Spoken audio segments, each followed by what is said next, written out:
네, 보신 것처럼 신종 코로나 바이러스가 우리의 일상을 많이 흔들고 있습니다. 그로 인해서 우울함, 답답함 느끼는 분들도 많으신데요.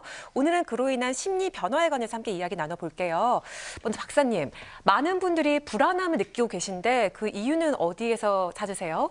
네, 아마도 그건 네. 처음 겪어보는 낯선 질병에 대한 공포, 그리고 바이러스라는 실체가 보이지 않는 대상에 대한 그런 불확실성 때문일 겁니다. 네. 근데 이런 경우에는 가족 간에도 부부싸움이나 가족 간 불화가 생길 수가 있습니다. 마스크를 꼭 써야 한다. 또 마스크가 뭐 별로 도움이 안 된다더라. 뭐 이런 불화부터 또 외출을 하고 싶다. 외출을 절대 해서는 안 된다. 이런 갈등까지 이제 생길 수가 있겠죠. 근데 이건 다 스트레스 때문입니다. 스트레스를 결정하는 두 가지 중요한 요인은 예측 가능성과 조절 가능성입니다.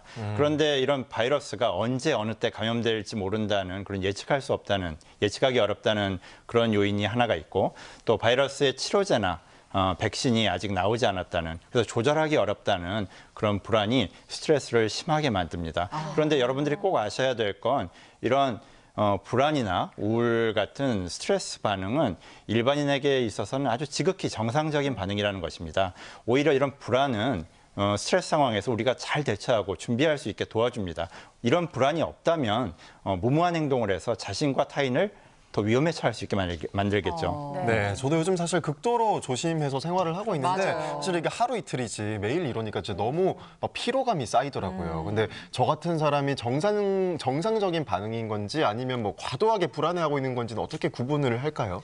치료를 받아야 할 정도의 그런 스트레스들은 어떤 증상을 만들어냅니다. 제일 중요한 것이 불면증이겠죠. 불면증에 대해서 두통이나 소화불량 또는 이렇게 멍하고 무기력하고 자꾸만 사고라든지 감염에 대해서 반복적으로 생각하게 되는 것입니다. 지금 현재 우한시 귀국자들의 격리 시설에서 국가 트라우마 센터에서 시행하고 있는 스트레스 자가 점검지가 있습니다. 시청자분들께서는 이걸 보시고 그걸 약간 시청자들에게 맞게 변형한 것입니다. 이 중에서 3가지 이상에 해당하고 또 일상생활에 심각한 지장을 받으면 상담을 받아보시는 게 좋습니다. 아, 그렇군요. 감염병 발생 초기에는 네. 우리의 마음을 돌보는 그런 심리 방역이 대단히 중요합니다. 네, 저는 보니까 근데 한 3번 정도 뭐 늘 네. 신경이 곤두서거나 쉽게 놀란다 이 정도거든요. 뭐 하나 정도면 그럼 괜찮은 건가요? 그럼요. 꼭 강조하고 싶은 건 이런 불안이라든지 또 걱정이라는 스트레스 반응은 지극히 정상적이라는 것입니다. 그렇군요. 그런데 또 직접적인 영향을 받는 환자들이나 가족들 그리고 의료진들은 어떤 심리 방역이 더 세밀하게 필요할 것 같은데요. 네, 21세기에 들어서 사스 사태 그리고 메르스 사태를 겪으면서 우리는 많은 교훈을 얻었습니다.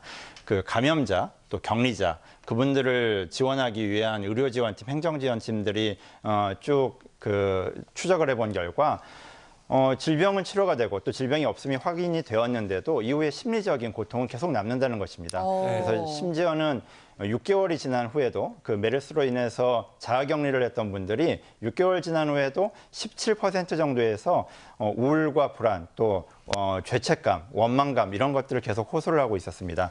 그러니까 이런 감염병이 발생했을 때에는 이분들의 신체 질병을 돌보는 것뿐만 아니라 마음 건강을 돌보는 이런 심리 방역이 대단히 중요합니다. 네, 근데 뭐 낯선 환경에서 얼마나 힘드시겠어요. 근데 의료진이나 뭐 환자도 마찬가지지만 무엇보다 또 최근에 우한시에서 우리나라로 들어온 그런 지금 격리자분들이 계시잖아요. 그런 분들의 심리 상태도 굉장히 걱정이 많이 되거든요.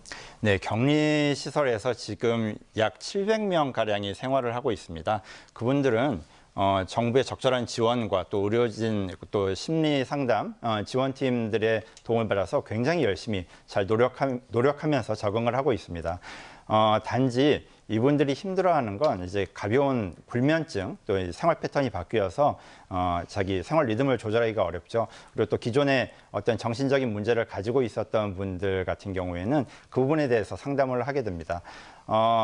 그런데 이분들이 실제로 가장 고통스러워하고 걱정하는 것은 앞으로 격리시설을 나가서 어떻게 적응할 것인가. 우한시에서 돌아오면서 생업과 학업이 중단되었는데 이 부분들을 어떻게 할 것인가에 대한 걱정이 있고 또 우리가 그것을 도와줘야 합니다. 아, 그렇군요.